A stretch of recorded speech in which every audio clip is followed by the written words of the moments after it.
दोस्त, अक्सर मेरे सामने ये सवाल आता है कि हमें अपनी लैंड एंड बिल्डिंग बेचनी है और हमें लैंड एंड बिल्डिंग पे इनकम टैक्स भरना है।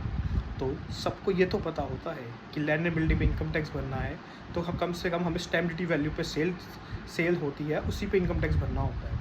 बट आप में से बहुत सारे लोगों को ये नहीं पता होगा कि हम अगर स्टैम्प ड्यूटी वैल्यू से कम में भी सेल करते हैं तो उस पे कम वैल्यू पे भी हम इनकम टैक्स भर सकते हैं। वो कैसे?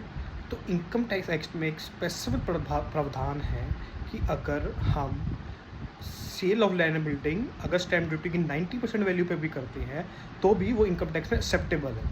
हाँ, अगर आपकी लैंड एंड बिल्डिंग अगर आप स्टैम्प ड्यूटी की 90% वैल्यू पे भी करते हैं, अगर स्टैम्प ड्यूटी की वैल्यू 100 है और आप 90 पे बेचते हैं तो 90 ही एज पर इनकम टैक्स एक्सेप्टेबल है।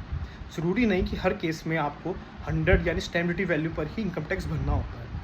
तो ये बहुत ही ज़रूरी चीज़ है जो आपको पता होनी चाहिए। आप इसको आगे शेयर कीजिए, मेरे पेज को लाइक कीजिए और चैनल को सब्सक्राइब कीजिए। इसी तरह की आगे जानकारी मैं आप लोगों को देता रहूँगा। धन्यवाद।